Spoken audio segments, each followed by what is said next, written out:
Hi, I'm Chuck Collins, and I'm from Pocatello, Idaho, and I've been tying flies for quite a number of years. I've been tying since 1955 when I was 8 years old, so you ought to be able to calculate how old I am by that.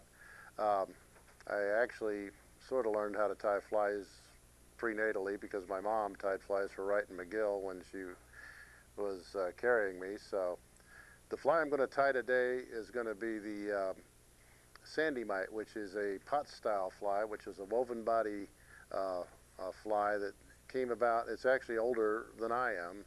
It came about in the late 20s, and it was invented by a guy named Franz Potts out of Missoula, Montana. He was a German wig maker, and he did a lot of woven hair stuff. Uh, uh, Woven hair bodies and hair hackles. We're not going to weave hair hackle, but I will show you the woven body technique, and you can apply it to a lot of flies.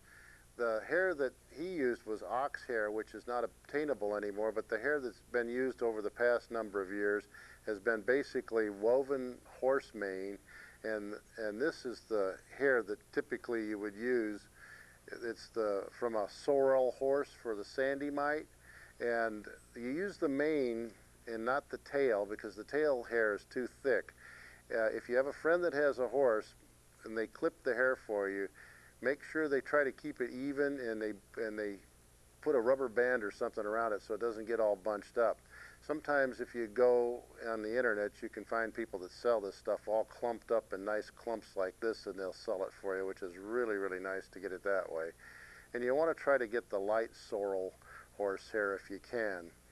And the other material you need is an embroidery floss, and the orange is the color that goes with this. And we'll use this to weave the body along with the horsehair, and I'll show you that technique. But you can apply this technique to all sorts of combinations of hair and color flosses and get all sorts of neat sort of buggy looking flies. The hook we use is a sprout hook, a wet fly type hook, and that's what I'm going to use today. Kind of the standard in the old days. I tied these commercially when I was in high school, and the standard was the old Mustad 3906 hook, and these were real popular. They're still available today, although it's my understanding that Mustad's going to discontinue those and start with a new just their signature series hooks. So, but Tiemco and all the other hook manufacturers and Dairiki make a similar wet fly hook. So you can use any hook that you prefer to use. Now, when you pick the hair that you're going to use, you need about an 8 or 10 inch long piece of hair, but you don't need a big bunch of hair. Typically, you get, maybe 15 to 20 strands, and then I like to pull out the ones that are kind of short, and sometimes some of the hairs will be a little bit crinkly. I'll pull those out, and then to make sure that I get a kind of a light sandy color, I'll go through, and if there's a hair that maybe is a little too dark, I'll pull it out just to make sure I run light. That's me maybe being a little picky. You don't always have to do that, but that's just me, I guess. But that keeps the fly a lighter look, which is what I like. Now I cut the ends off. I have taken the thread back about a quarter of the way on the hook, because a technique that I use is I tie right on top. I lay that bunch of hair right on top of the hook, and I tie it back a ways, keeping it right on top of the hook, keeping the tension, and I go apply it right about over midpoint between the barb and the point of the hook, and I cut it off, because what I'm going to try to establish here is a little bit of a hump in the top of the hook. And you'll see, because what I'm doing here is trying to, as I form the body of the fly, it forms basically a grub-shaped body, which is kind of neat. It gives it a real buggy look. And then I put the hair back on, and I run it back again along the top of the hook, and I tie it down sort of back off the end of the hook a little bit. It's not, because it's a wet fly, so you're running it back off the end of the hook, and you're going to have a kind of a grub look to the body. Now, I've cut a piece of the embroidery floss off already. Most of this embroidery floss is 6-strand. I use for most of the sizes of the flies. You can tie this fly anywhere from about a size 2 all the way down to a size 16. But most of them I'll use just 2 strands out of the 6 that are on here. If you use too much, it gets too bulky and the fly gets really, really hard to tie. So I'll pull 2 strands. Sometimes on the bigger sizes you can get away with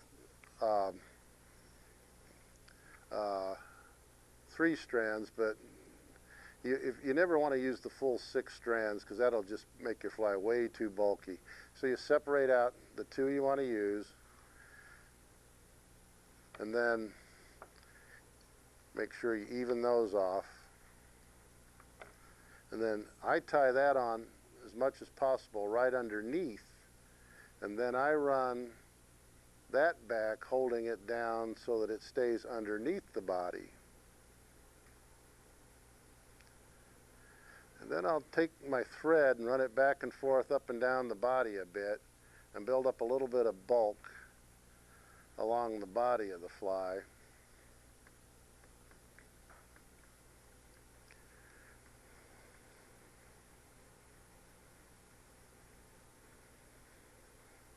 And sometimes if you're building some of the bigger sizes like 2s and 4s, you might take regular floss to build this up, or some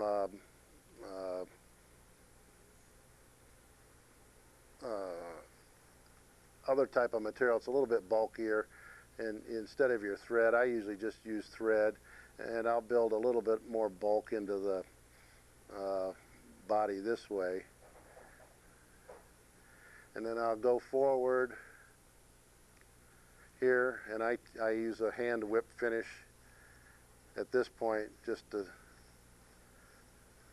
tie it off. You could use 2 or 3 half hitches. At this point I have all of my material in where I want it to be, and now I've got my horse mane sticking out the back and my floss out the back under the bottom side. At this point I take and I make a half hitch over the horsehair, and I slide it down real tight and cinch it on the bottom. I bring the horsehair then around and over the top. The key to tying this pattern is always the horsehair always goes around the hook. The floss never does. The floss always goes around the horsehair. This gets a little confusing. As long as you don't put the floss, try to put the floss around the hook or the horsehair around the floss, you're going well. Once you get the hang of it, it's pretty easy. And you got to always maintain tension because this can pull apart real easy. And you also, when you bring the horsehair around, you tend to wiggle it and flatten it out. And at this point, I bring the horsehair over and the hook, and I take the floss over the horsehair, and I move the floss underneath the hook, bring the horsehair over again, put the floss under the hook, and I try to keep that floss in a straight line under the hook, bring the horsehair over, keep that floss going under a straight line under the hook. I keep going, you keep on going. The whole time you keep flattening the hair on top. It becomes sort of automatic. You don't want to have any black gaps of thread showing through. Now you don't worry too much about the floss being perfectly straight underneath, because it took me several years of tying this before I discovered you can actually adjust that floss after you've got everything tied in. But you keep everything tight, as tight as you can. Sometimes a single hair will come loose. Don't worry about that. You can always clip that out later. And you take that up, and you don't want to crowd the head too much. You got some room there. And if you don't use too much horsehair, you can get closer. Now, at this point, a lot of people say, well, now what do I do? I've got I got a piece of floss, I got hair, and I got two hands, and now what do? I've got thread, I need another hand. Well, what you really do at this point is you bring your horsehairs underneath, and you hold it out the other side. You bring your floss over, and you hold it with your other hand. Bring your thread up, and you bring it over the floss and the horsehair about 4 or 5, maybe 6 times. And if you tie that down real well, that'll hold everything in place, and it won't slip. And then if you look underneath, you've got your stripe all running along the bottom. And if you want, at this point, you can take your fingernail and you can push it. Sometimes when you're wrapping, the floss will be off to one side or the other. You can push it around further along the bottom, and you can align it better. At this point, you can get rid of this embroidery floss and get it out of the way. And then, just to be on the safe side, give it a few more twists here. I go out at this point and cut off a little bit of the hackle more than I need. You really don't need to over hackle these, because this rest of this horsehair is going to serve as your hackle. I tend to put a lot of hackle on the fly. I figure I can always trim it off when I get on the stream. Now, this isn't really enough for the hackle, for the particular fly, so I take some of what's left over, I cut it off, and I add more, and I add it onto this side, and I make about 8, 9 turns around, so I've got a good solid bunch here, and I cut right back behind it. Then I sort of, this is a kind of a neat little thing to do. You sort of play around and move this hackle around, and you kind of get it spread around. You don't worry about it getting it totally even. It doesn't have to be perfect, because you can kind of move it when you get it back around too. At this point, you bring your thread up right to the very front, and you start working your tying thread towards the back, and it'll start grabbing that horsehair hackle. I call it hackle, it's not chicken hackle, but it serves the same purpose. And it'll start forcing it back. And at this point, you can kind of go around, you can look around, make sure you have a generally well dispersed hackle. And you can also make sure your head is well formed on this. A nice, fairly nice bullet shape. And at that point, when you're happy with everything, take and make a nice whip finish. If you have a whip finish tool, that'll work fine. I never could follow the instructions on that, so I learned how to hand whip finish. That seemed to work better for me. And at this point, then I take the fly out. I check the bottom, the hackle, the floss weaving along the bottom is where I want it to be. I take the hackle and I go back about 1/8 of an inch behind, and I cut all that off to get it nice and flat. I've got quite a bit of hackle on here. That gives the tyer, or the fisherman when they get on the stream, has a couple of options. A lot of times, some folks like to fish with just the hackle on top. Some people like to fish with a finer hackle, and so you can trim hackle out. I like actually about this amount of hackle on the stream.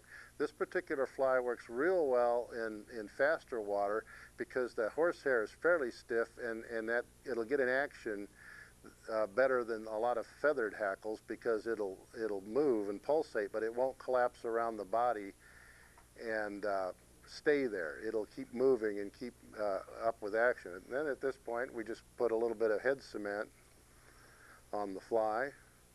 And I try to get a little bit into the roots of where the horsehair is, because at that point, that'll pretty much put that horsehair and cement it right in place. And if I get a little bit in the eye, I'll clean that out. Try not to get it in the eye, but sometimes it does what it wants to. And that's the completed fly.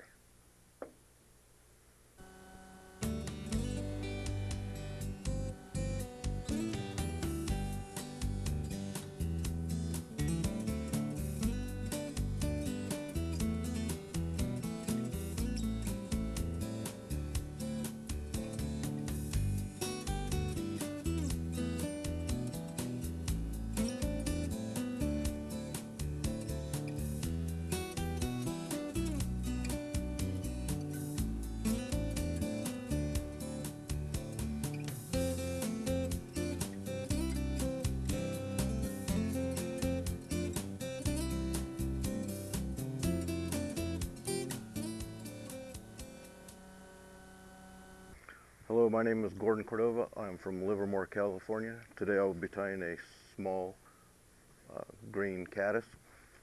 We'll be using a Dairiki 125 hook in size 10 and a small black midge bead. Put the bead on the hook. I've already smashed down the barb. I'll be starting the thread base with some 14-aught olive thread.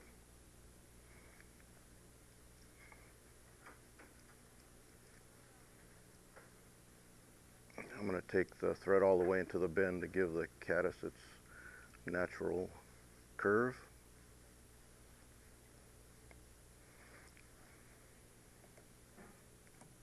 Dang it.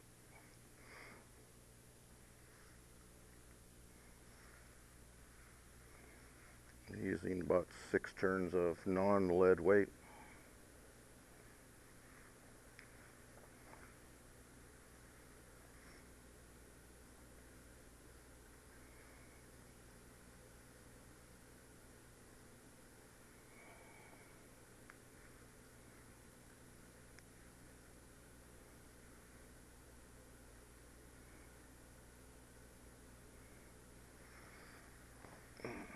Tying about 6 to 8 inches of this green midge braid.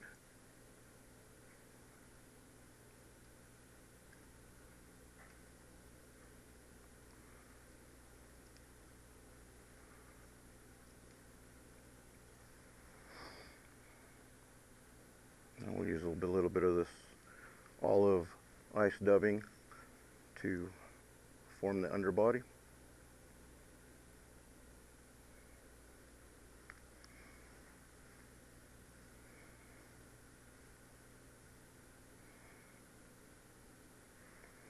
You want to get a slight taper to the body. A little bit more.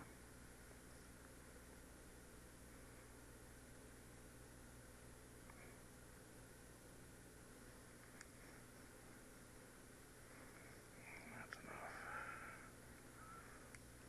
We'll wrap the braid up the body in tight turns.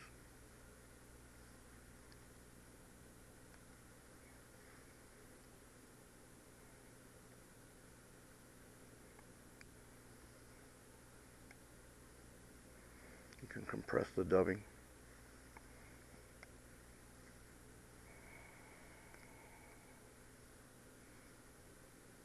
There we go.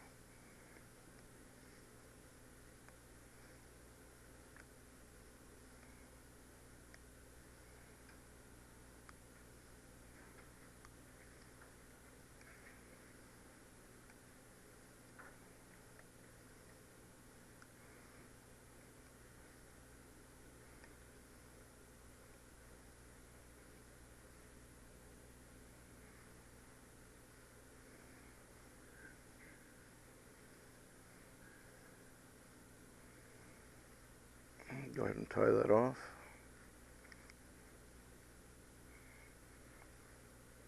Couple wraps behind there. Use 2 pieces of peacock herl for a thorax area.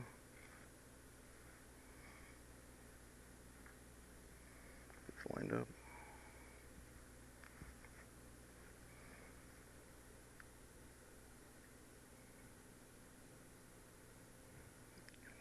Right length.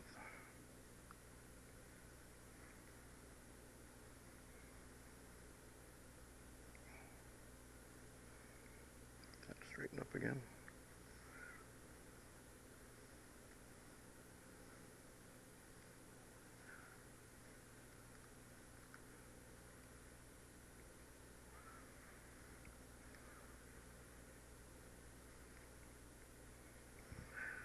Remove that and a whip finish behind the bead.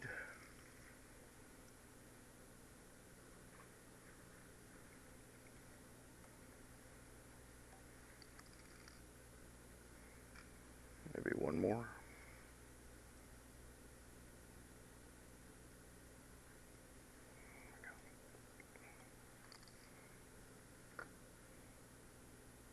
Remove the thread, and that's a simple green caddis.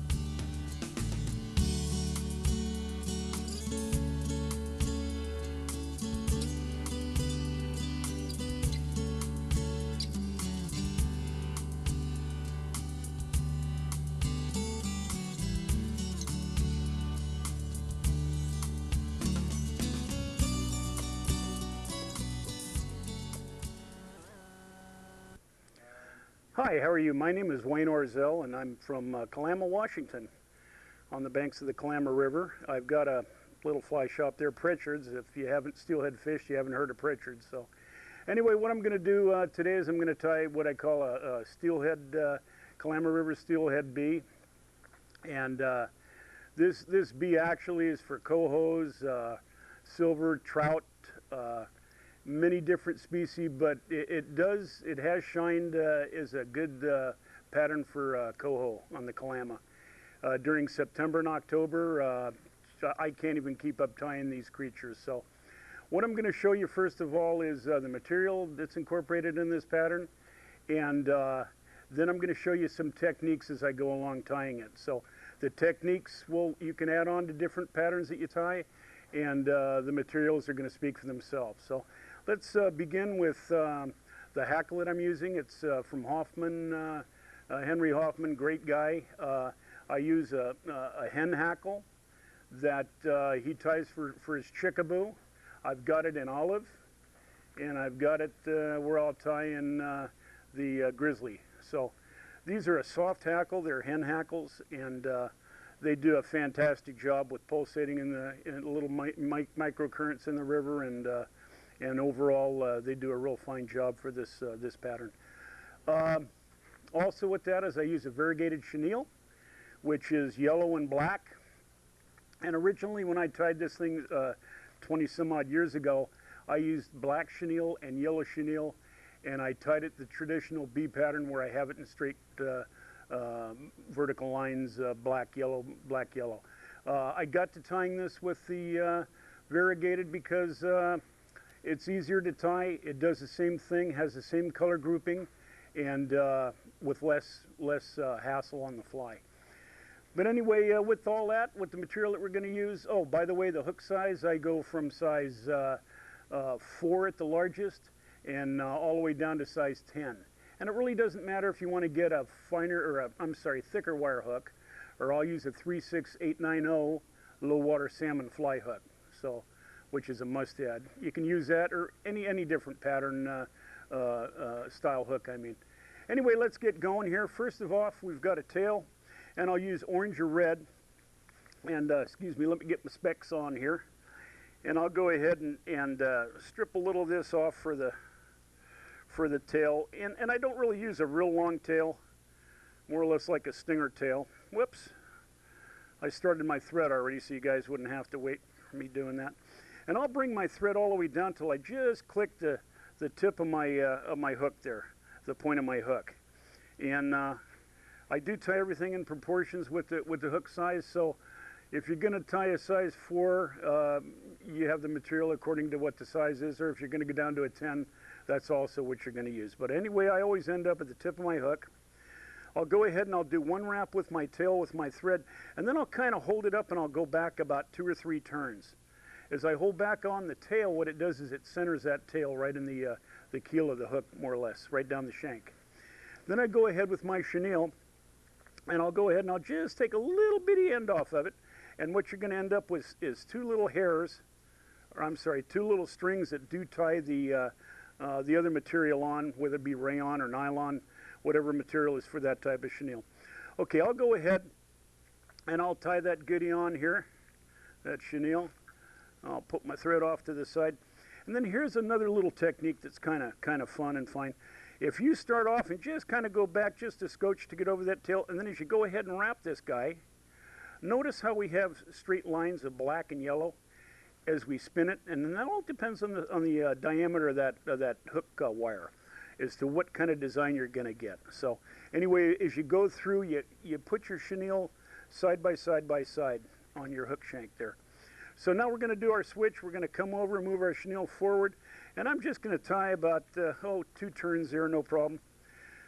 The only cutting I ever do is I'll cut the chenille, and after that we'll get into whatever different technique on these scissors that a lot of people don't do. What I also have is I have 2 different types of hackle pliers. I've got the Herb Howard type pliers, and then I've got the Thompson pliers. And what I'll do, I'll take my Herb Howard real stiff wire pliers, and I'm going to pull off the front of this, the little nodule that's left from the chenille. That'll take it off the two little pieces of the core of that thread that we got going on. Then I'll go ahead and I'll go ahead and give her a couple more wraps. Now I'm going to apply my hackle. I'll take my hackle and I'll go ahead and I'll just give myself about 1/16 or 2 of the stem of that. Then I'll go ahead and I'll put this on here, and I'll go ahead and I'll wrap forward and I'll wrap over the hackle stem to make sure I've got that on really secure. Now here's where I come in with my fine soft nose hackle pliers, and as I'm putting and I'm turning this, I'm taking my feathers and I'm taking the stem and I'm going around once, and then right next to it another turn, and right next to another turn. In other words, I'm not going back and forth with this stem to create a folding of these hackles at different angles, whatever. I just kind of did that and I incorporate that. And as you notice how freestanding they are, they're not really wrapped down and nothing's really turned over. So now I go ahead and I take my thread off and I do that old switch again. And I go ahead and I take my thread. Something happened here. Oh, I got in the eye of that hook. There we go. Okay.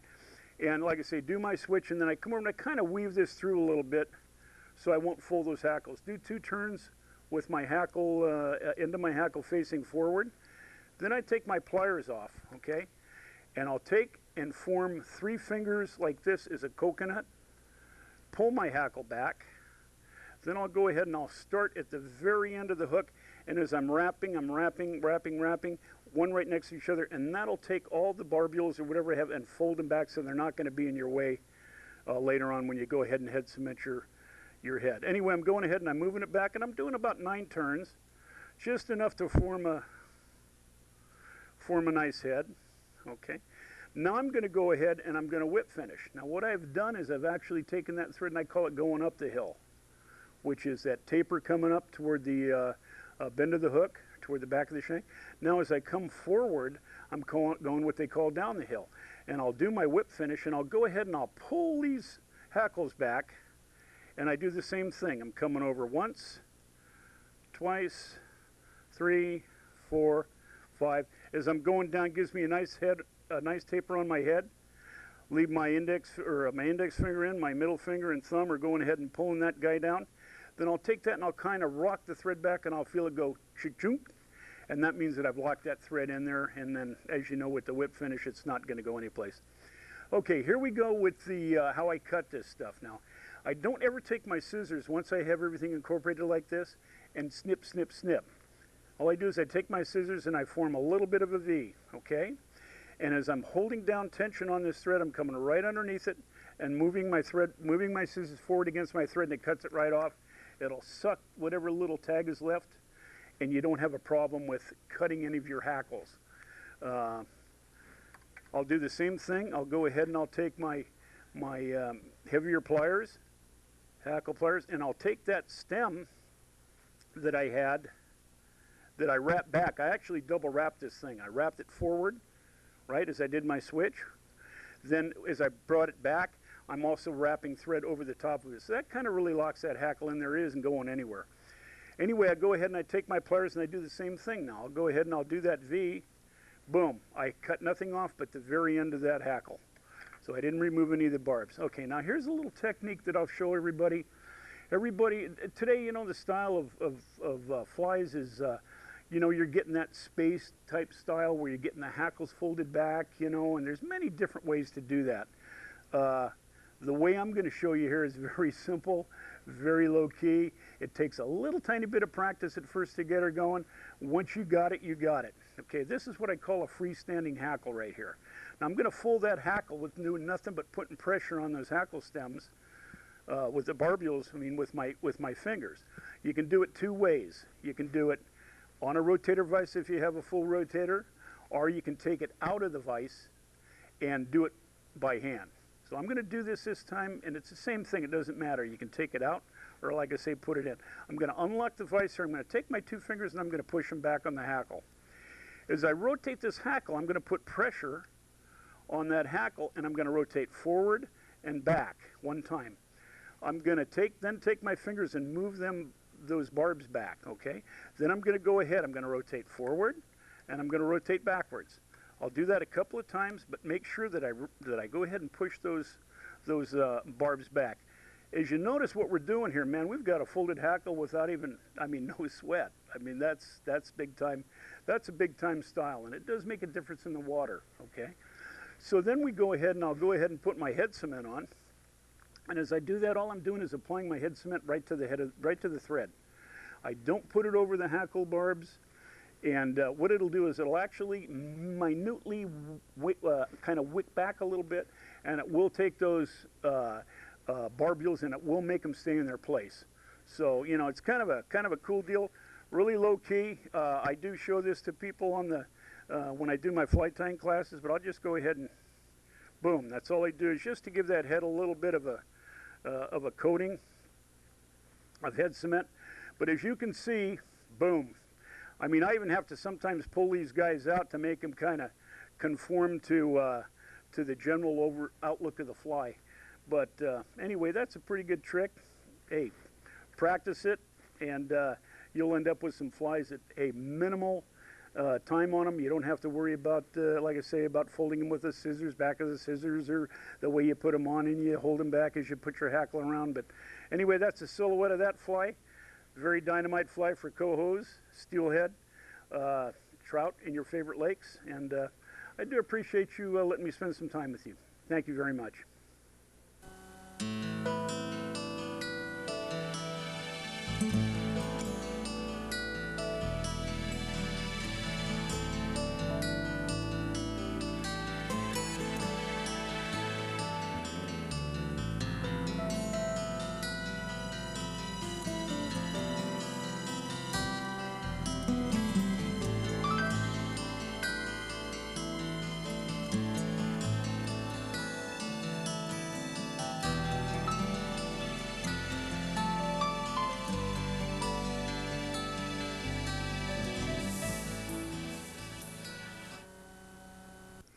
My name is Ron Eagle Elk, and today I'm going to be tying a Bailey's Black Spider.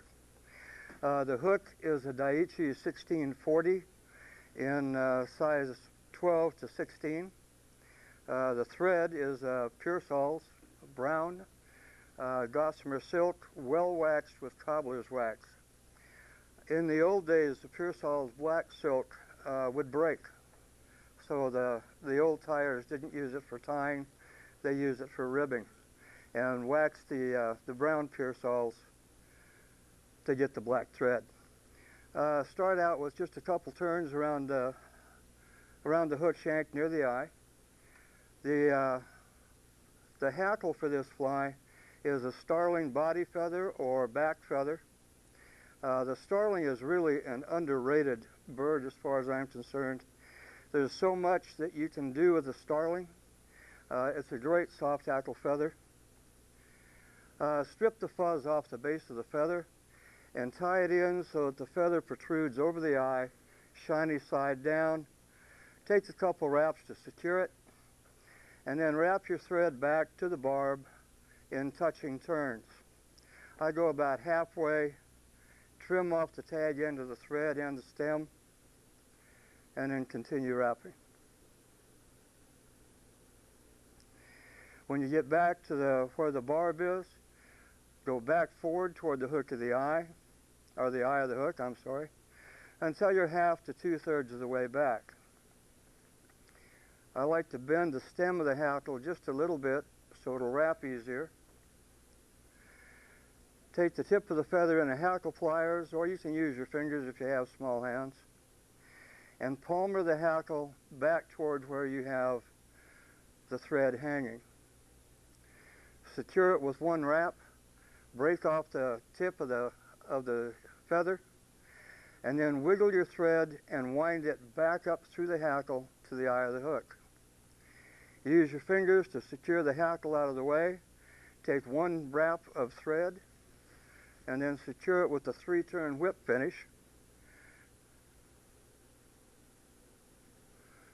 Whoops, I'm sorry, I just broke my thread.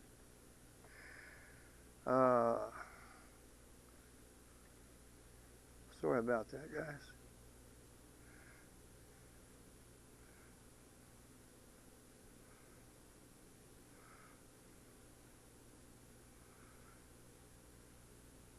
3-turn whip finish, trim thread, fluff up your hackle, and the fly is done. This fly was used in about 1850 by James Bailey to supply the trout for the hotels in the town that he lived in. W.C. Stewart hired Bailey as a gillie. Stewart was a fly fisher and writer of note and wrote about the fly, and it's now called a Stewart spider instead of a Bailey spider. And that's all I've got for you today.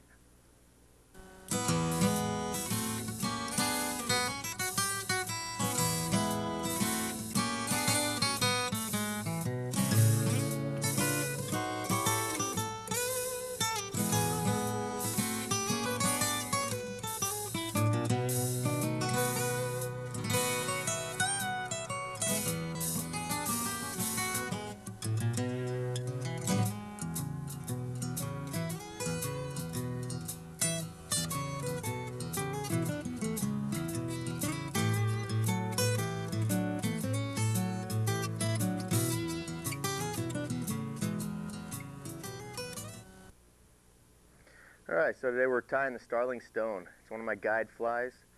I guide in the Roaring Fork Valley, Aspen, Colorado. Basically, this fly is one of my go-to flies. Every guide has it. This is one of mine for the Roaring Fork River especially, but don't be afraid to fish it anywhere. I fish it on the chutes here in Oregon. It's just a fly that slays fish. It's one of those reliable flies. It's a starling stone because of how I'm stacking starling back feathers, making my little diamonds on the back of my stonefly. Every stonefly has, if you look at it close, it's not exactly one color. It's multiple colors coming down the back, different types of widths, different body shapes throughout the entire fly. So you've really got to incorporate that. But the most important thing to remember is just get a profile, just get a size of a bug, use the right materials, meaning weight up front, hook, which is an 1870, it's a swimming nymph hook. You want that shape for those, stonefly is a big, heavy bug. So they're a chesty bug. They crawl around holding on to things. So you want that middle section of that bug, that thorax, to be really big, really robust, because that's what they're doing. That's how they make their life. They crawl around rocks, eating other things. Tails, I keep them lightweight. Right now I'm using liquid lace as my ribbing on my tails, but that liquid lace, it just gives it a hollow type of look. I tie down my starling underneath there, which is what we're going to do right now. Once again, this is a go-to fly in Colorado for sure. Here in Oregon, once again on the chutes, haven't fished it much else in Oregon, but Wyoming, Montana, I've even thrown this fly in the surf on a stainless hook, and it only got a little halibut, but it was enjoyable. So once again, what I've already done is I've wrapped this hook with some lead up front, right in this section here, this little drop right here. That little drop is the chesty part of this bug. It's where it's holding on. And how I wrap that is just quick little wraps all the way around, pinch them together, tie it down. Wrap my thread all the way back, cover my steel. Then I'm going to add a stonefly's tail is a little flat. It's a tall tail, but not as tall as it is wide. So what we're going to do is we're going to make it flat. So all I'm doing here is adding my legs and my tails out of some legging material here. All it is nymph stretch back.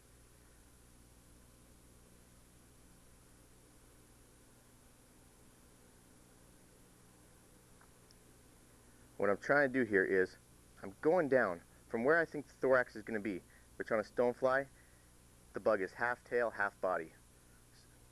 So I'm going down one side, straight down the side of the hook. What I'm doing there is once again getting that flat, wide tail shape. Do it on the other side as well. You can use buyouts for this.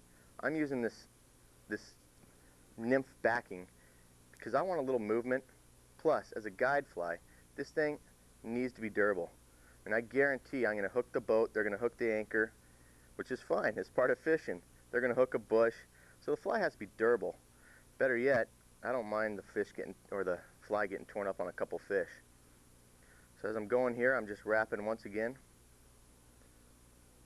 making a bulky side to this fly, splitting those tails. And if you notice, this piece of string right here, okay, it's thread. I left that tag long, left it in my little spring here, my material holder. What that's for is right here. Those tails, to always get your tails split perfect, I pull it right up the center of those tails, adjust my tail from the top, that's perfect. I want a little 45-degree angle back there, and I tie it down, pulling it taut and forward. Couple wraps, quick trim, and we're done. Now we have a perfect tail, little split stonefly tail. Now to add that bulk again, I'm not liking how it looks. It's not flat enough on the sides, it's not wide enough. All I'm going to do is tie these two pieces of rubber forward,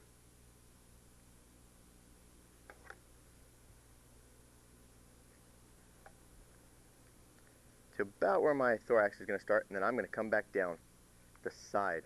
Once again, always down the sides here. I want that wide body. It's a stonefly. It's just got a big tasty tail for trout. It's really all we're looking for. Coming back up the other side with the other material. And I'm not taking tight wraps here. I'm taking fairly loose wraps just to get that fly, that profile, that tail. Going to come forward. I'm going to fill in this little gap. I'm going to make it nice and smooth. It's a little natural taper here. And I'll achieve more taper once I start working with the liquid lace. Now, stoneflies, I want it to get down to the bottom. I've already weighted this part of the hook. I'm also going to weight the side of the hook. Once again, building up some bulk here on the sides of this fly. But we still want that taper. So as we are coming back towards that tail, I'm going to take just a pair of barb crimps, flatten out just the tip of that lead down towards that where it would meet to the tail. What that does is keeps that nice taper all the way up the side of the bug. Tie that in with loose wraps all the way back, right to the tail, making sure it's right along the side of the hook. If you want to make it wider, you could wrap over it again, come down the side again, which is usually what I do. Plus, I like to use a stonefly as my weight. I don't like using split shot. If I can get away from using split shot, using some type of check nymph or a weighted fly, it's more effective. It's more natural. So we got one side. Rotate my vise. I'm going to do the other. Once again, crimping down that end so we can maintain that taper. And all I'm doing is holding it there. Loose wraps again. Loose wraps, if you mess up and it's crooked, with a loose wrap, you can use your fingernail, your thumbnail, you can use a little bodkin and push that lead into place.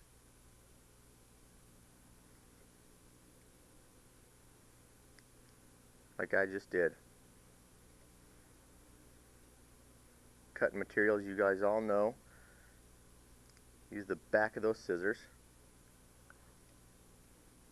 Or just bite it off. My dentist loves me.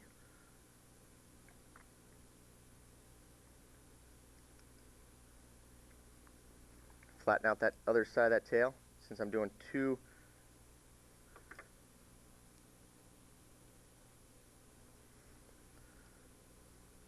strips of lead down the side just to get that shape. Then that bottom piece of lead, once again, loose wraps, I can move it right to the side of that bug. Now, from my angle, looking straight down on this fly, I have what I think is ideal stonefly tail. I'm just going to taper this up to the head, but what I like about this is I like to get a little more depth in the black of that tail, because when that liquid lace comes over the top, I want to bring out those colors. So what I do, I use a little ice dub. It's a little UV black ice dub. There's a couple different colors. I like the more purpley look.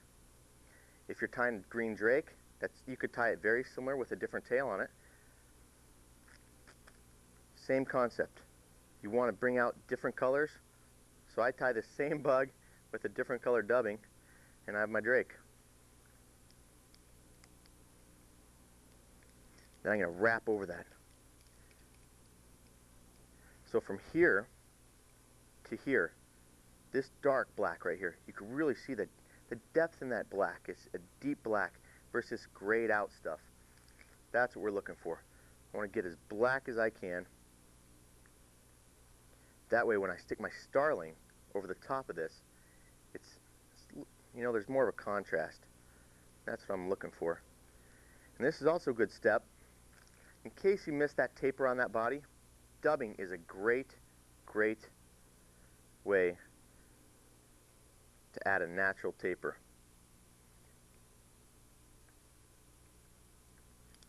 And then I tie it down. Throw some wraps over that. See how black it's staying now? That's what I'm looking for.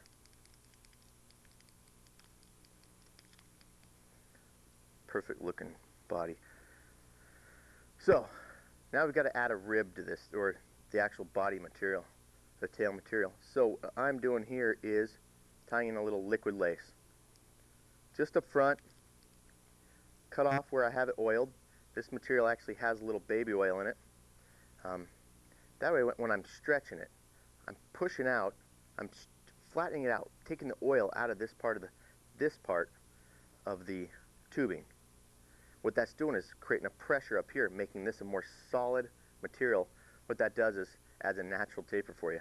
Makes my job easy. Now with the Norvise, this would be really easy, but I'm partial to my little Renzetti here. I've been with this vise for 15 years.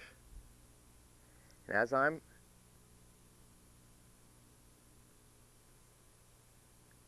putting these wraps side by side going back, I'm putting pressure on it. I'm putting tension. If I were to nick that with that hook tip right now,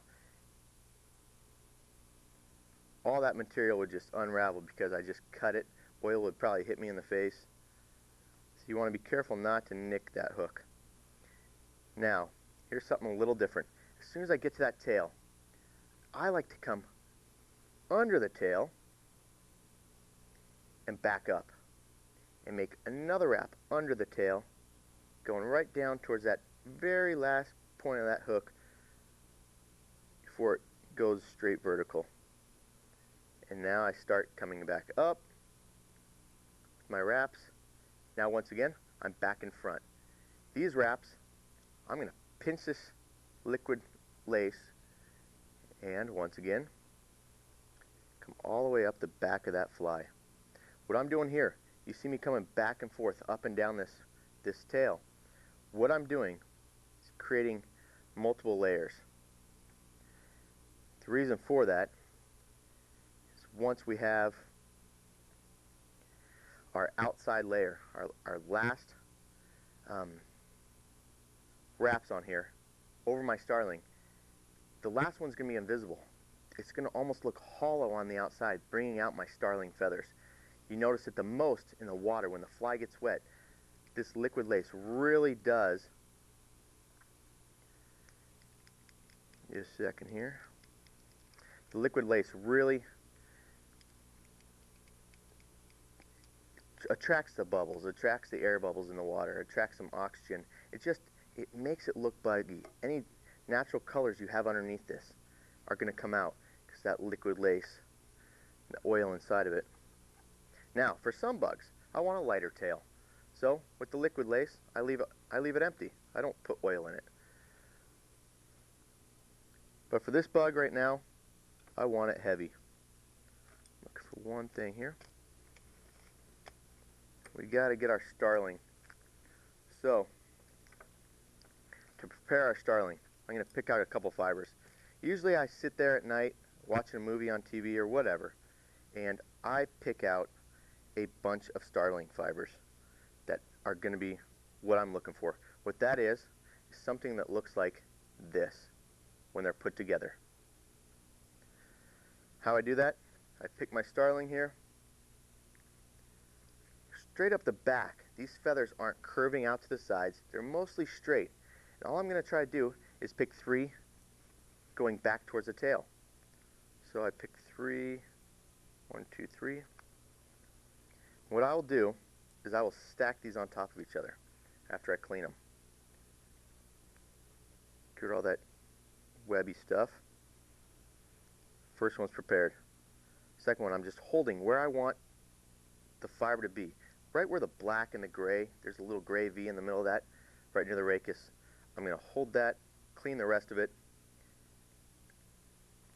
This is when hard as hull or some type of glue works great. Get a little dab of that. Stick it on a finger. That's about as much as you need for all 3. Pinch it between. Now look at the shape of that. That's what I'm looking for, because now it's going to be easy to stack on one another.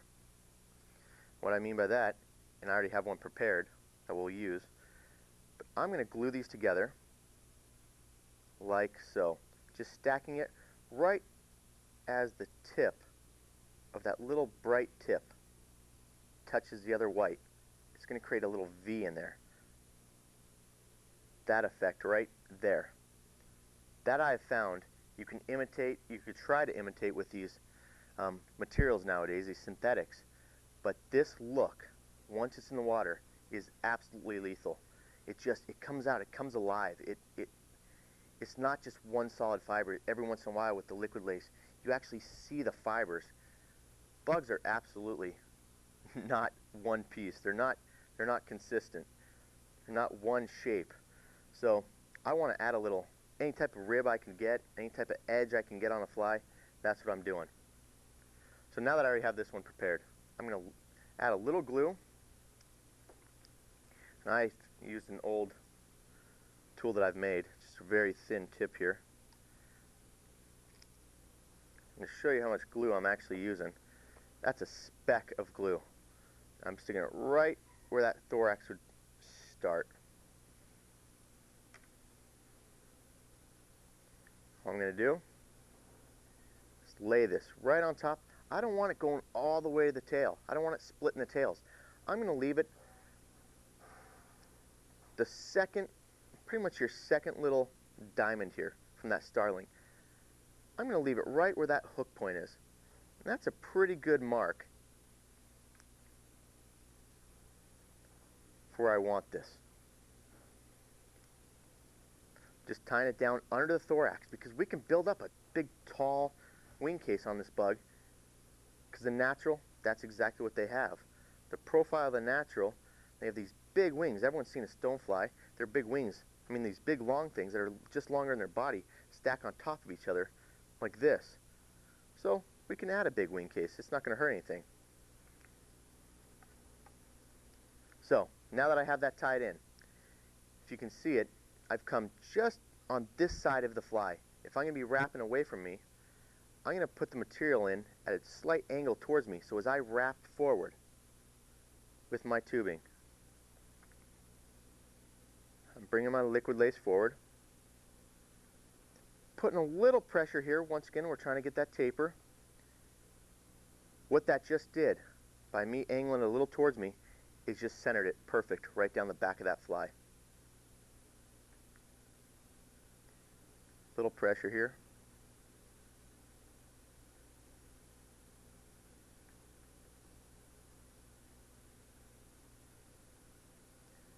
Just nice wraps all the way back.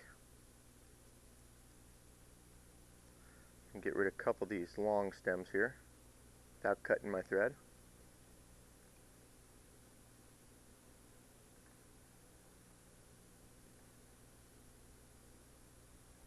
Now, every once in a while, maybe it's a wing tip sticking out. I stop about here. That way I have this piece right there poking out. That's absolutely fine. On this bug, maybe we'll do that on this one. So I'm going to crank it down really tight right there. Now we're going to start our wraps up.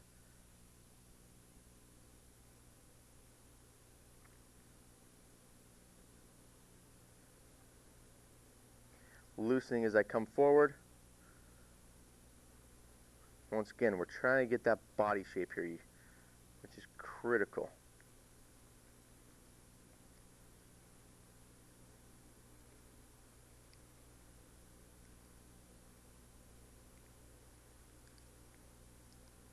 Now if I had my thread, my bobbin holder here, I wouldn't have this problem of having to track backwards. So now it's tied off. Since this has oil in it, I'm throwing a little knot in on the vise. You could do it off the vise. I just prefer to do it right here. Bring it all the way down. That way you're not wasting material. Boom. Locked in the oil. Trim off that tubing. Now, our fly doesn't look like a big old muscly thing right now. It looks like it has a big fat tail. Well, we're going to take care of that right about now. We're tying our backing material, which is, I use medallion sheeting right now. I mean, it's a great material. It's durable. I can't break it. If I pull it the other way, it'll tear in a straight line, which you never want to tear it really. It's because you get the fuzzy edge on it. All I'm doing is making a backing material now. Boom. The shiny side is out. Once again, I'm going to make some wraps all the way back to about the halfway point on that fly. Because remember, stoneflies are half body, half chest, half legs, half head, and then half big flat body on them. That'll look about good as far as proportions go. Leave that back, come forward. I'm going to trim off this starling, the leftovers, just those little stems. Make some wraps. Now, we're back to dubbing.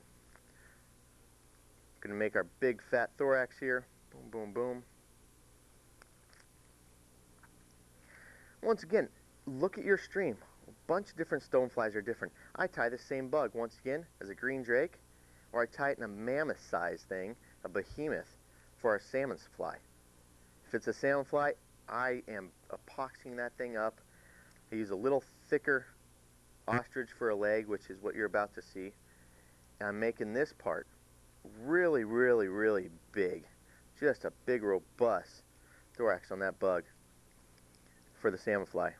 Stoneflies, this is a pretty big example. I'm tying a 14 here. I tie this down to a 16 for some of our little brown black stoneflies because they're small bugs. They're a lot like the big golden stones. So I step back a little bit. I look if that's my halfway point. That looks pretty darn good. I'm going to add one more layer of dubbing way down here, because before I wrap that, I'm going to stick in another back strap. Remember, they have a big wing inside this case, so I'm going to mimic that right now.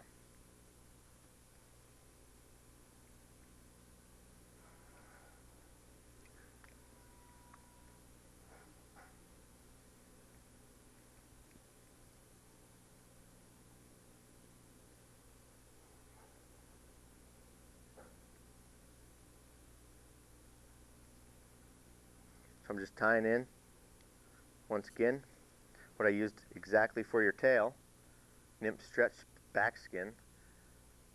Just tied it in, tying that dubbing down. Once again, get that deep dark black. I'm going to wrap this forward. Remember, look how much space now I have up here for my last legs and to tie stuff in so I don't crowd my head. You don't want to crowd your head, or else your antennae aren't going to get there. Once again, coming just over the back.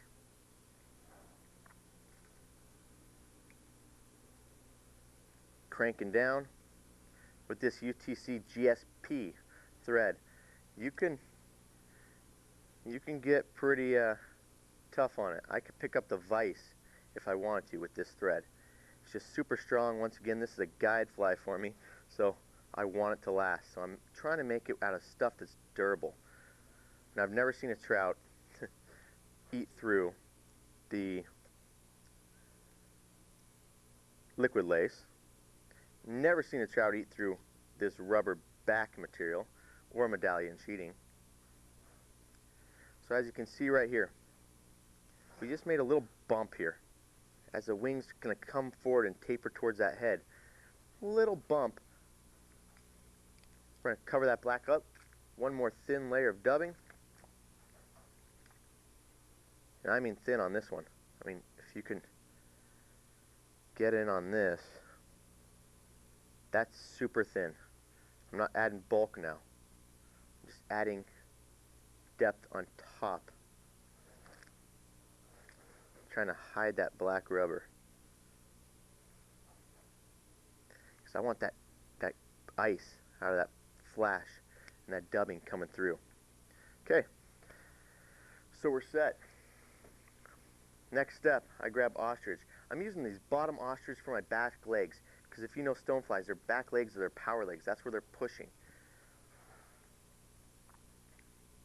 So that's what I'm looking for. I grab those back legs there.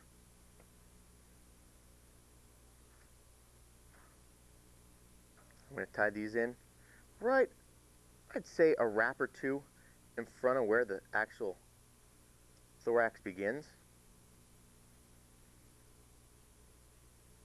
And the back legs on a stonefly they angle back a little. They have a kink in them, but they angle back. You could add the kink by using your thumbnail. I don't think it matters that much. I think just for the profile of a big, heavy leg, that's all you really need.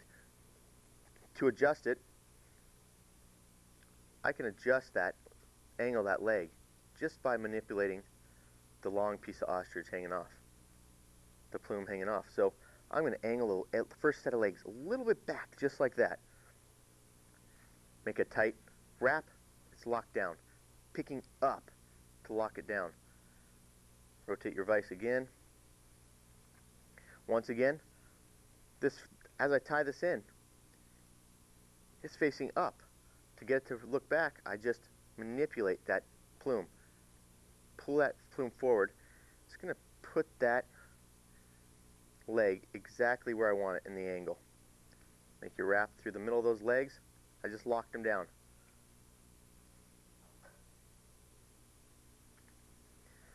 I trim off one of these ostrich plumes because you don't want too much in here. We still want to see some of that pearl coming through. I'm just wrapping.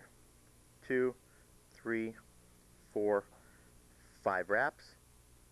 Tie it off. Now as you look at a stonefly, the first big hump on the wing case is the biggest. So I just made that wing case the biggest that you're going to see. It's a big lumpy one. That's what you want. Boom. Lock it down. That's a tight pull. I mean, look at that fly. Most thread would break. Once again, this GSB is fairly sturdy. You can still break it if you nick it, but it's a good material. As we move forward, we want to use smaller legs. So we grabbed our first legs from way down here. I'm going all the way up here now, towards probably the 3/4 way, or maybe the quarter from the top down point. I'm just grabbing a couple of these, and then for my last legs, I'm going to grab a couple of these right now, from way up top. Middle legs are going in, right in front of where that ostrich is wrapped forward to. Boom, boom, boom.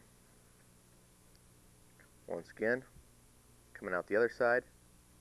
I try to leave these because if I leave them now, I have to pick at what ostrich plume looks better for wrapping forward. So I just leave it in there right now. Just get between it. It's not a big deal. From the bottom, your fly is going to look different, so I always roll it over and make sure my legs are looking pretty darn good.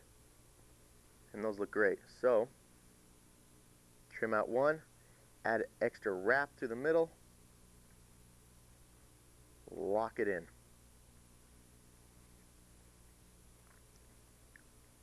Bring your wrap forward, threads forward.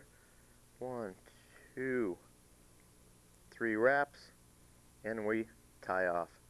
Done. Boom, boom. Now you could break it off right there if you want. I've run into the situation where I've broken it off right there and tear it out, and then that's my only plume in there. Unravels everything that I just tied underneath. As I'm wrapping for it, I'm locking down all the time. Now I could trim it off. Once again, pulling your medallion sheeting back. Last set of legs, and we're done. Now, on a lot of my stoneflies, when I'm just tying at home and I need to crank out some bugs, or say I'm behind, I owe someone some flies, then I'm sitting there. I don't need to add all these legs. I add 2 sets of legs. 3 sets of legs is, you know, that's the right way to do it. But 2 sets of legs could save you a little time. I am going to trim this little piece off because I know I'm not going to use that.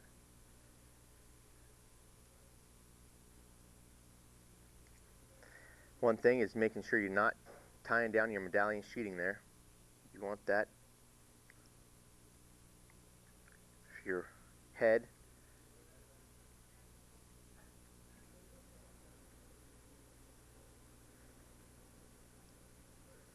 Now these legs also work on your caddis, your crawling caddis, anything that has a big robust leg on it. Once again, your salmon flies, your big old green drake nymphs, your, oh, I don't know, I've seen these legs, bigger fibers, but used as crab legs on flies. So it's just a matter of what you're using, what you want to use it for, how you're using it. Now, right behind that head, I like to add one more little pinch of dubbing, just for a little hint of bulk, maybe a little flash, a little depth and color right in there. Really thinly dubbed, right behind that first set of legs we just tied in. Boom. You see me pulling forward, I'm just making sure I have enough room to tie off. But all stoneflies have a little antenna. I don't tie these big, soft antenna. Once again, buyouts work great. They're great shape. You could adjust them easy, tie them in, but they're bulky and brittle. They break. So I use what's octopus legs.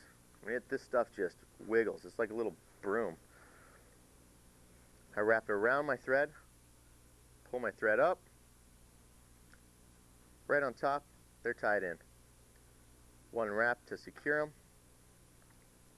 Now, those antennae want to come off just like that tail at a 45-degree angle. So that's what I'm doing here, just manipulating it. 45 degrees, holding them out front. Maybe I'll add a couple wraps right behind the eye of that hook. And from here, if the fly came undone, it'd still fish. So I'm going to add a little whip finish in there.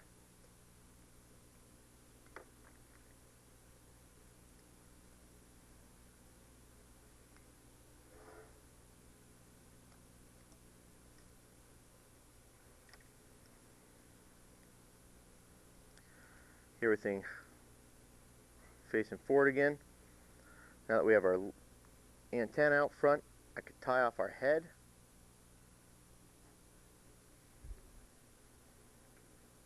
Right now is also a good time to look. If you don't like your legs, you can manipulate them, you could turn them. You can get a pair of, needle nose or barb crimps and turn that bug, actually manipulate the bug so it's going to be level in the water. It's going to fish, not rocking to one side. Those legs are going to be down. It's just a balanced fly.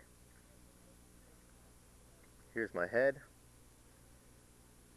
Now, I'm not done. One wrap underneath. Good time to trim these off because they'll get in the way.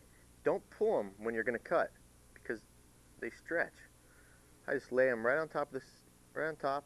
Leave them a little long right now because you could always trim them. There's your antenna. Wrap back. Add one more little pinch of dubbing. Just get that head. Boom, boom. Back strap comes over the top.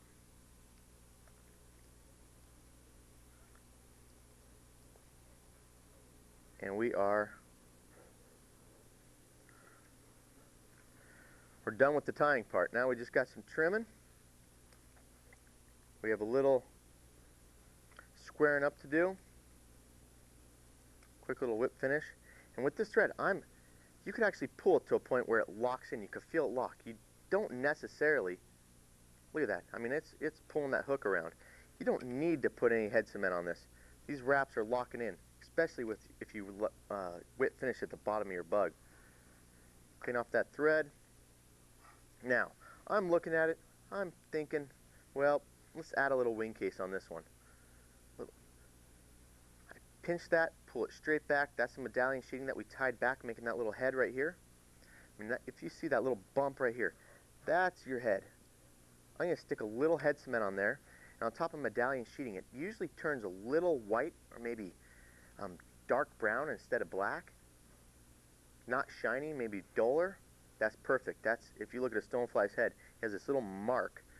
It's like almost a diamond that goes out to his eyes, maybe a little wishbone. Laying my scissors on top, pull the fiber back, trim it off. What it just did, just created a nice little V in there, nice little wing case. We are going to tie down that wing case. I fold my medallion sheeting forward, add a little glue just on that second bump,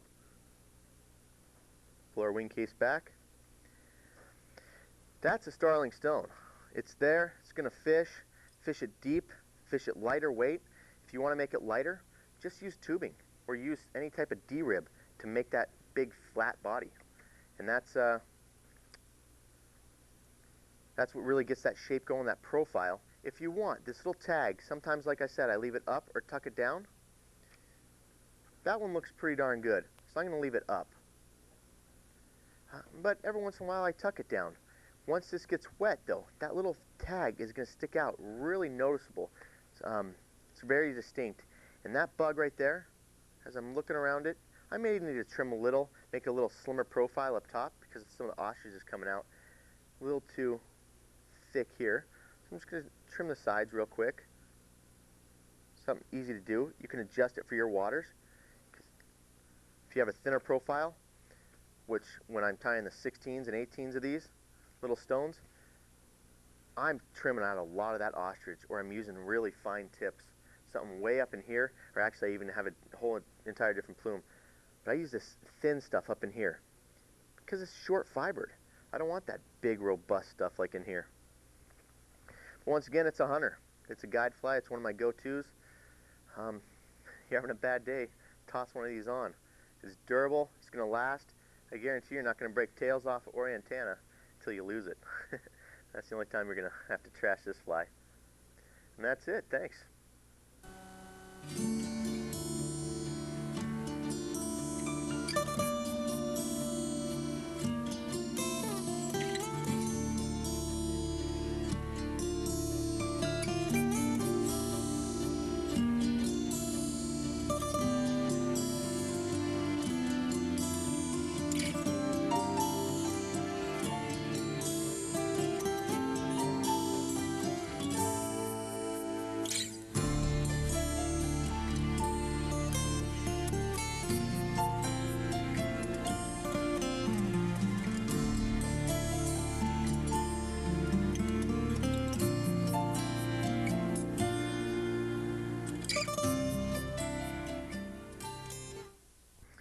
Hi, I'm Jim Teeny, and I'm from Gresham, Oregon, and I'd like to show you the Teeny nymph that I originated back in May of 1962, and I designed it for Oregon's East Lake for rainbows, German brown, and brook trout. This pattern, actually how I got started on it, I was tying up some flies before we were going to go up to the lake, and I went upstairs and I showed my dad some different flies that I'd tied, and he told me, he says, well, they're pretty. He said, but why don't you just make something ugly? So I went downstairs, and the ringneck pheasant tail feather, which I have right here, was the ugliest feather that I had to tie a fly.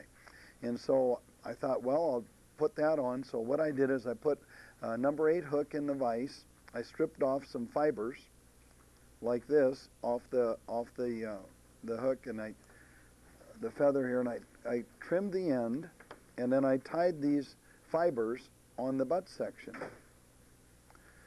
I made them nice and secure and tight, and then I didn't know what to do with them, so I thought, well, I better just maybe make a body. So I started angling them forward like this, and then I got up to the end and I thought, well, I don't want to cut the tip, so I went over the hook, pulled them forward, and then I just started tying back. And I thought it'll look like feelers or legs underneath, and right there was the original teeny nymph back in May of 1962. And currently, to this date, this fly pattern has held more official IGFA world record caught fish than any other fly. But originally it was a trout fly. I had no idea where we were going to get tarpon and salmon and shark and barracuda and bonefish and everything else. This is a number 8 single body, okay? Now I'm going to show you the next year when I was going back up there, I started thinking, well, there were some really big fish there, so maybe they'd like a really big fly. So I went to a size 4, and I thought, well, I'll put this number 4 on, and we'll see what happens, and I'll do like what we call a double body. So gripping the fibers here and then stripping them back, I try to line up the butt sections so that they're fairly straight. Then I lightly trim that off, set this on there, make a few really good tight wraps like this, and I go about midway, take the fibers and angle them forward because I don't want any loose fibers on the butt section. So I angle them forward like this, and then I go over the shank of the fly hook, and I come in back of the feathers and then slightly pull forward and only take a couple of wraps. And those couple of wraps are what makes the feathers angle backward like that. So it makes it really nice. And then I grab another batch of feathers. And by the way, this number 4 is probably my very favorite size in our teeny nymph. It's really good on really big trout early in the season. It's deadly on steelhead, on salmon, bass. I mean, we do a lot of damage with this one. Of course, later on in the summer when it's midsummer, oftentimes we'll go maybe to a little bit smaller. So I take these fibers, go over, and then start forming the head. And you can see that the teeny nymph here takes a lot of time. It's very, very friendly for, looks like my bobbin sounds like it needs a little bit of oil.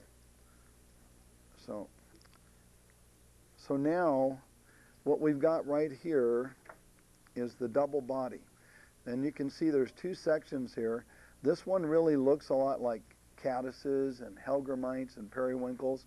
And we have 13 different colors in our teeny nymph in the feathers.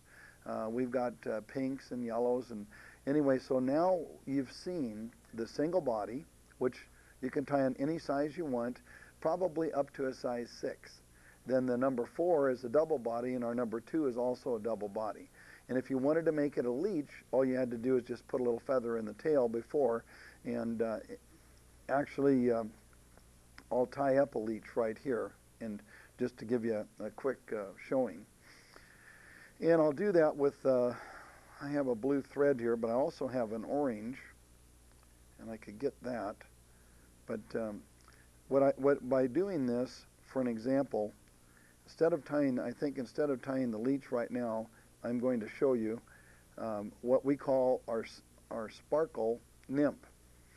And this fly is deadly in a lot of waters up in Alaska and everything. And in the color that I'm going to tie it in, our daughter Wendy actually caught by length and girth, a sockeye salmon that would have been, we didn't keep it, so it was unofficial, but by length and girth it was a 17-pounder. And the current all-tackle world record right now to date is 16. So she exceeded that by a full pound. But we didn't want to keep the fish, so we put it back. And sockeyes are, like the kokanee, the landlocked sockeye, and the red salmon is the same.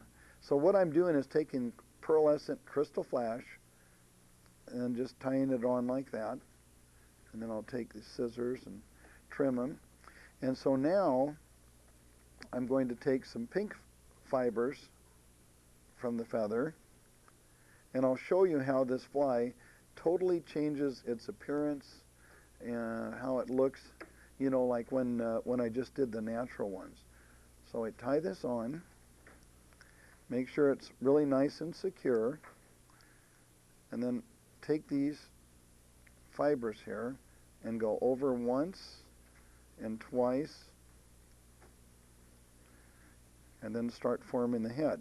So now what's going to happen is this is going to be a sparkle nymph and very, very deadly pattern on sockeyes, chums, and pink salmon. Doesn't look like much, but I'll tell you what, they just think it's a candy bar. And I always do lacquer the heads. I'm not doing that now, but I'm always put head cement on there.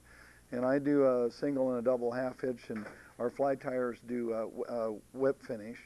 But you can see how the total appearance of this fly has really, really changed. So we went from the single body to the double body, now to a sparkle. And then I'll tie one more just to show you what we call a leech. And I'm going to reach right in here and pull out my orange bobbin, use the orange thread, because this is always a lot more fun in an egg-sucking leech. Normally eggs are orange. So here we go. And I tie it till where it just starts to bend, and then I leave it at that point. So let's select another feather here.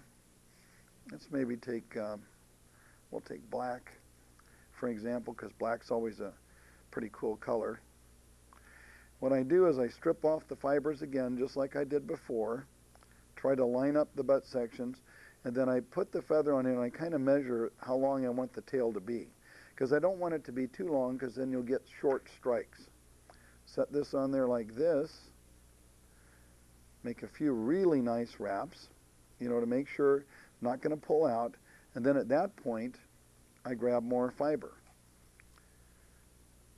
Ringneck pheasant tail feather has been an amazing thing to work with, and you know, I don't care what we're going for, this pattern really works. And ginger is one of my favorite colors, antique gold, insect green, which is the dark green, and black. So now I've got these fibers on, and I spread them out, and I'm going to take like 2 wraps on the body. I'm going to go once, then I'm going to go twice, I'm going to go over, pull it forward, and then start forming the head. This just gives you an idea of the different patterns and varieties that you can actually tie the teeny fly, teeny nymph, teeny leech, egg-sucking leech. And by just changing the thread, you've totally changed the appearance of the fly. This is a black size 6, would be an egg-sucking leech. Very deadly on steelhead and bass and everything else.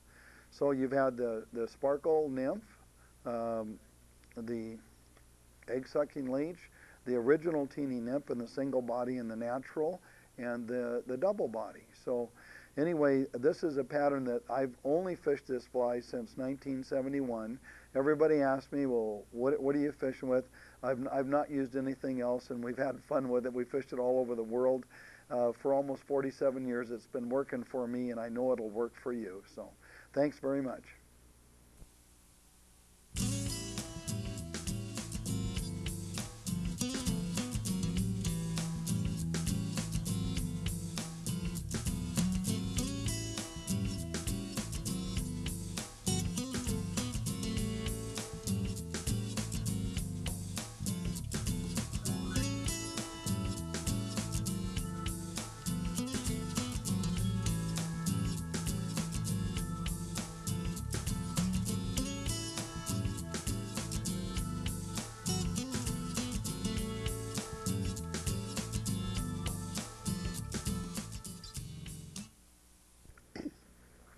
Hello, my name's Les Johnson, and I'm a fly tyer who does a lot of my fishing in the saltwater of the North Pacific for salmon.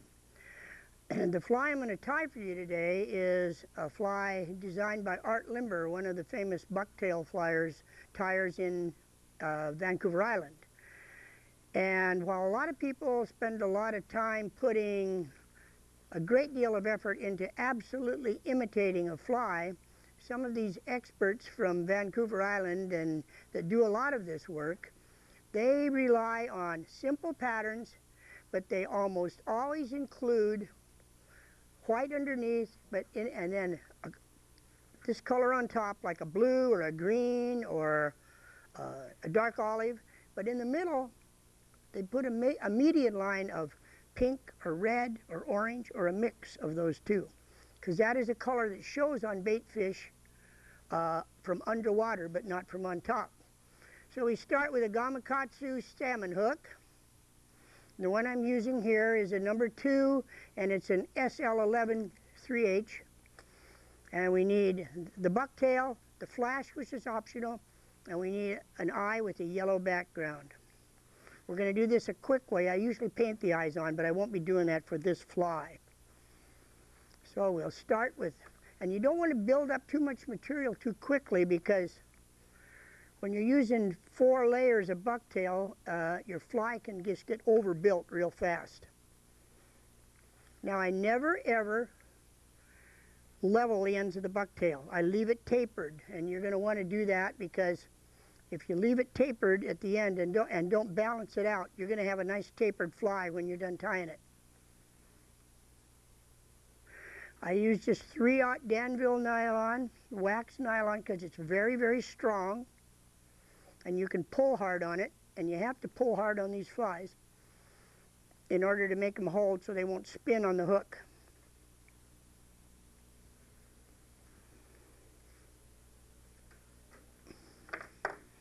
Now, I don't use any body material, no flash or anything. I just use the bucktail. And then over that, using the color, you can use either one first you want. You can use the orange first and then the pink, or the other way.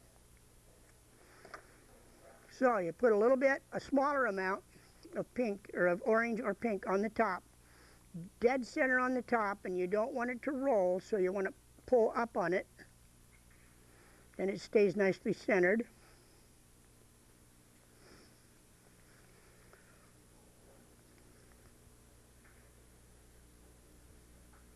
Trim it, and always trim the bucktail on an angle, because that's going to help shape that head, so you won't wind up with a weird looking bulky head on the end. You want a nice tapered head, and that's how you'll get it with this. Over that, I put a small amount of pink. You also could use just red if you wanted to, but these tyers up in Canada are really critical about the use of some color in the middle of the fly.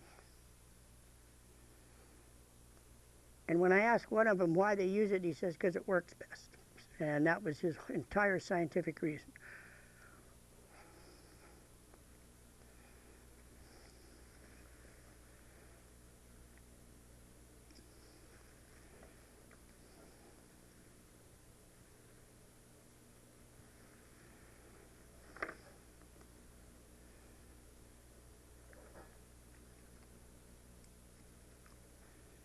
You can see now how that head is starting to shape already the way you want it.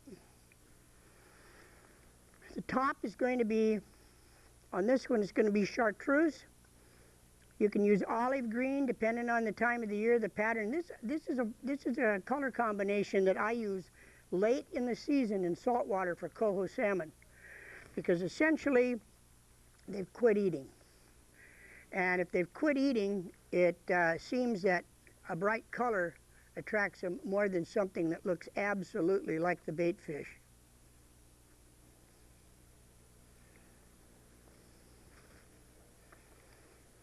Now I taper this out closer to the end, because this is actually the last step that we use with the bucktail. If you're in Canada or anywhere where polar bear is legal, a lot of them people still use it. I don't use it because I'd have to bring it across the border from Canada to my home state of Washington, and I could wind up in prison for that, and it's just not worth owning it. And then when you use flash, A little is always better than a lot. I think if you overflash a fly, you just somehow distract from what you're trying to do with it. And so I use about 3 strands, and I put them right on top.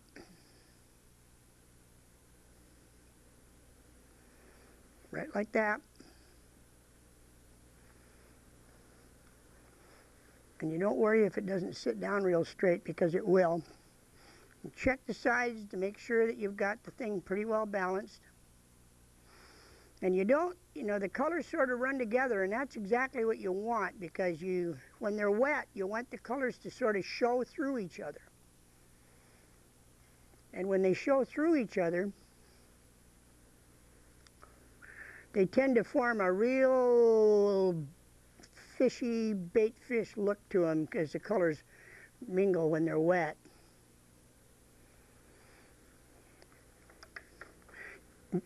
Unlike a steelhead fly or a trout fly, you don't want to tie a saltwater pattern with a tiny, tiny head, because you're going to want to put eyes on it.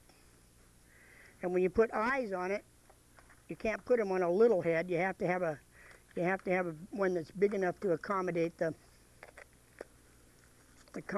fly. So what I do is I take clear monofilament.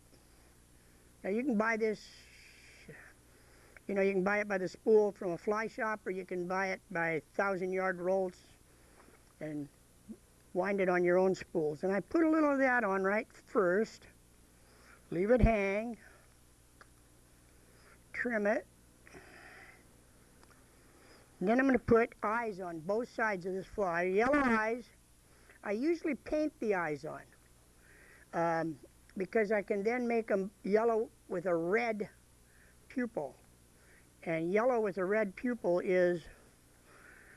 seems to be the most popular color.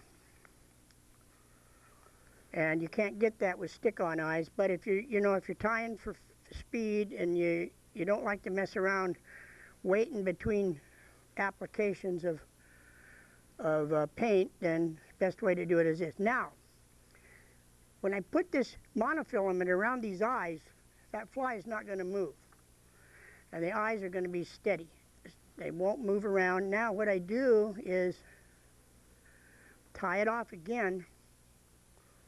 And then the next step is to take any kind of head cement. This is the old Sally Hansen hard as nails. Every fly tyer uses it. You get it at the Revlon counter at your drugstore. And when you put this on, it makes the clear monofilament disappear. Now you always have to take these flies and put them in a turner, turn them on. This little turner, unfortunately, you can't get them anymore, but I got this one 9 years ago, and it still has the same battery in it. And that is how you tie one of the Art Limber bucktails trolling for coho salmon. And thank you very much.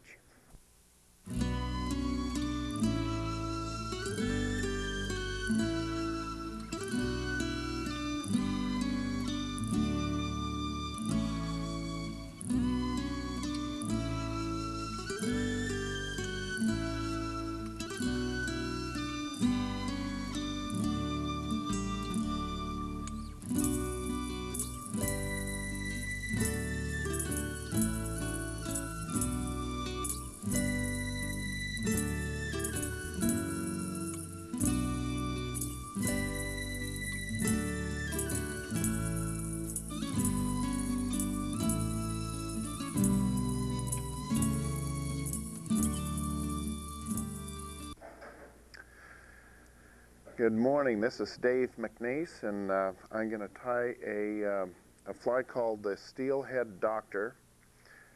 I'll just go through some of the materials that I use for this series. I use UV reflective neck hackles, and these particular ones are Badger.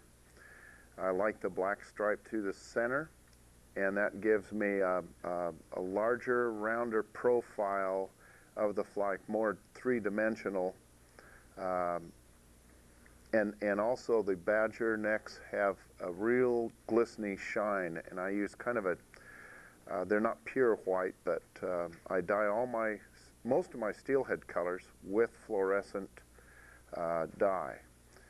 I usually start out with shades of pink and dye blue colors into it to come out with shades of purple and a little bit darker pinks into the lavenders.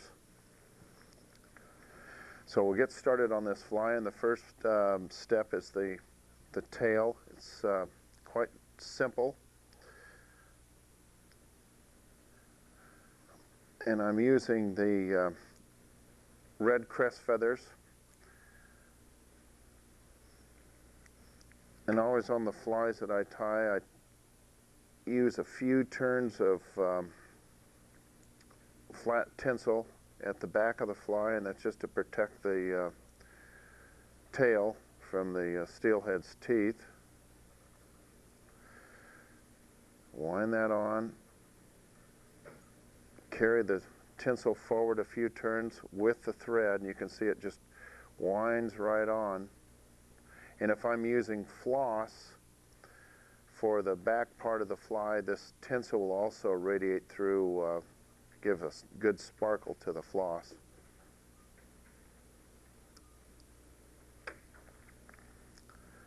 So I stick this is a crest that's dyed fluorescent orange. And I use yellow, either the just standard golden or fluorescent color for the tail.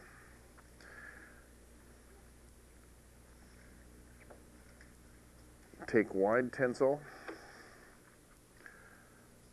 flat tinsel, and tie it on the side.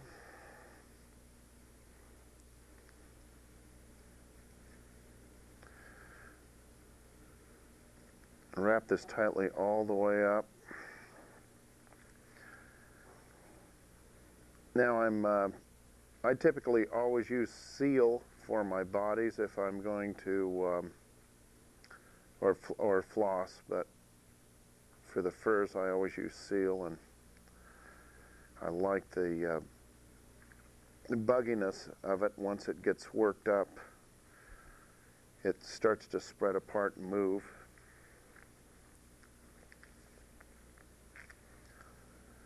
Now, we'll have a Palmer hackle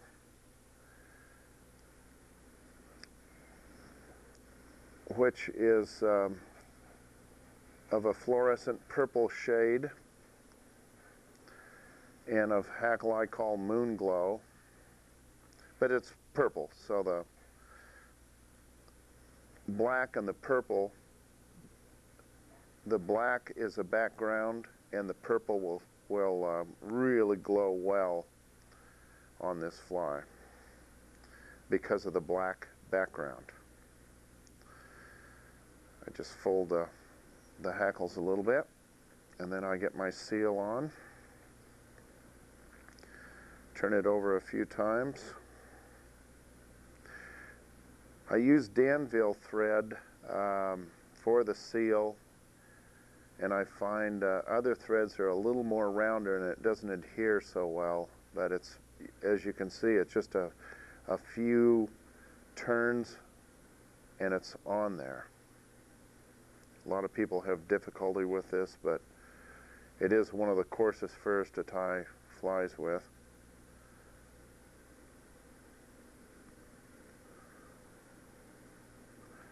Just spread it thinly. And at this point, this is about the second turn of tinsel. I take the two hackles, stack them on top of each other, make sure they're folded. Just hit them again. And then I leave the long points out. I could tie them in earlier, but they get in the way a little bit. They don't really pull out if you leave enough area. Make a loose loop and then just wrap the seal forward. Right up to the front. And all I'm going to do here is just trim off the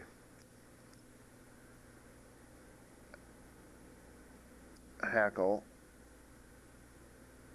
points, and then I just finish the little bit extra seal, pull it back, and that just takes all the extra strands out of the way. Put an undercoat on my head.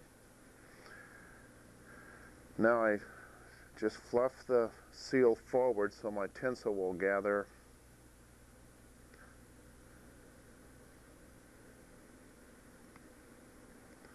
one turn, second turn, and the feathers will be on the third turn. I want them up a little bit further because of the teeth on the steelhead. These flies will last for years if they're tied right, and 10 or 20 steelhead, at least 10, without chewing them up.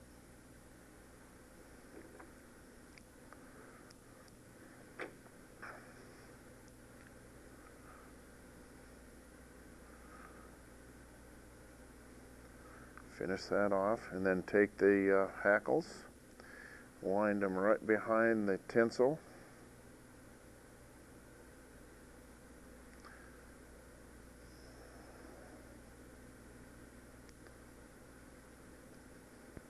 Now the badger hackle, the black is down mixed in with the seal, but as the seal expands, it'll match the density of the black on the hackle itself and gives a nice bulkiness to the fly.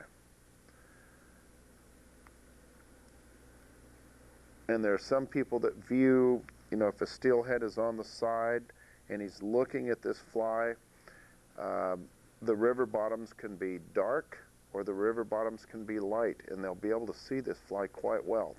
The light bottoms, the black shows up, and in the dark bottoms, the hackle shows up. This is a fluorescent hackle, and it's lightly dyed. It's not heavily dyed with fluorescent material, so it shows up very well in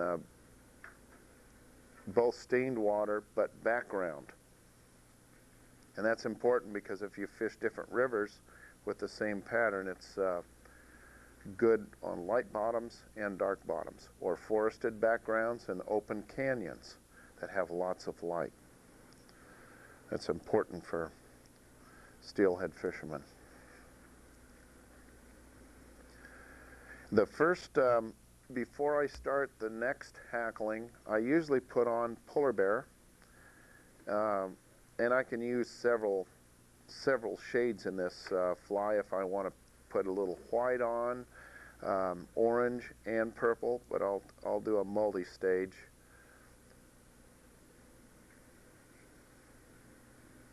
So I'll get a little bit of material on here. This keeps the actual head down in size as you go forward.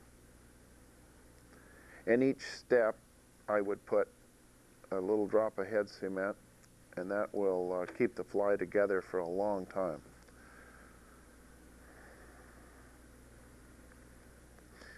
And as you see, I dye all my own feathers, and this one's a multicolor in that the base is orange, the midsection is fluorescent pink, and the tips are light orange.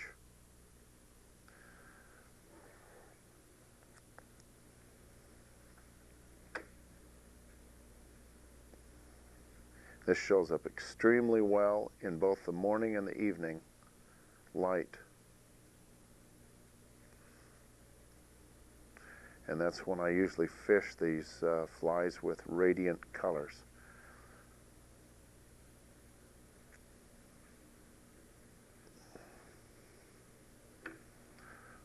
And I would dap some head cement on there. Now the next feather is a radiant, it's a fluorescent purple really, but it looks blue to us on this badger. And I'll make it 3 or 4 turns.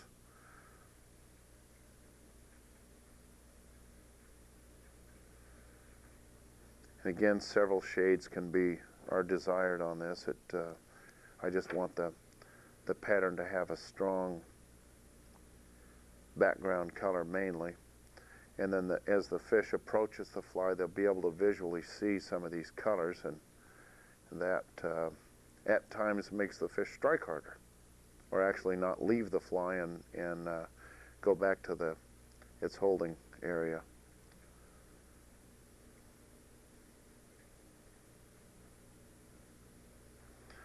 And finish that off, and you get a beautiful view of what that color looks like. In the water, it glows, especially, like I said, in the morning and evening. This has a real radiant glow.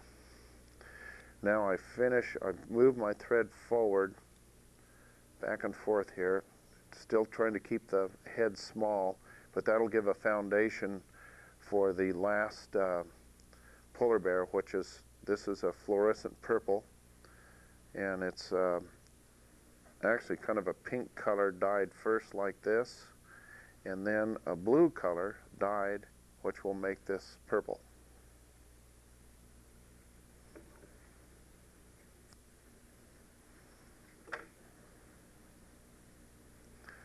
And I lay this right over the top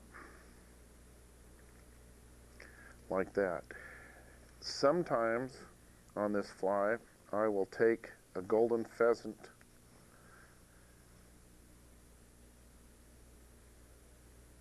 tippet and I will cut strands on both sides,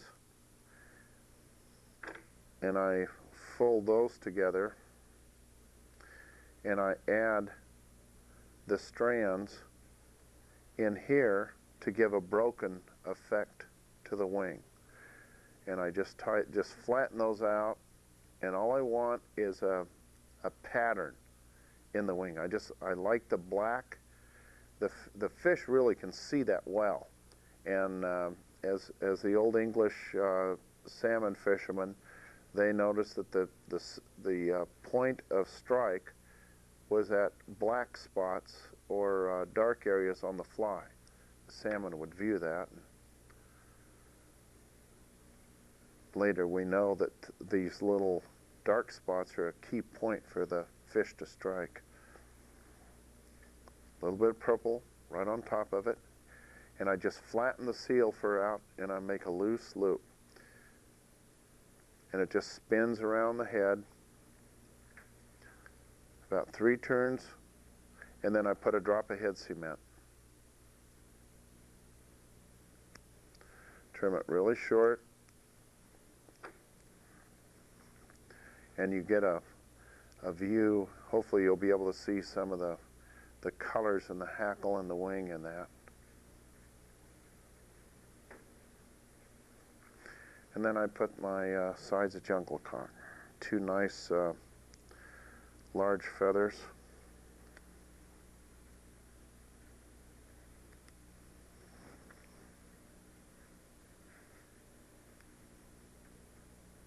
About half the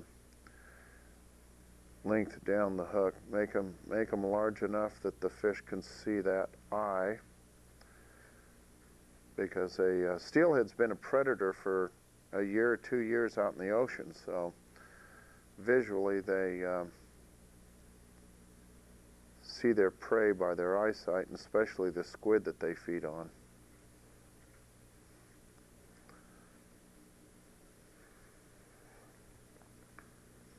Now I just clean the head up real quick.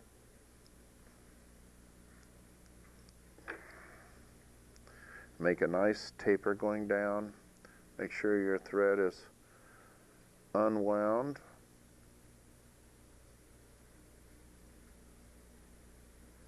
The last few turns I unwind my thread, and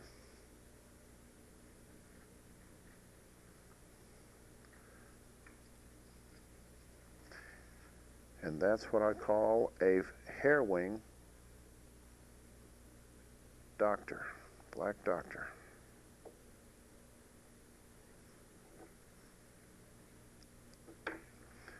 And you can see the little points of the golden pheasant will kind of break through on that wing.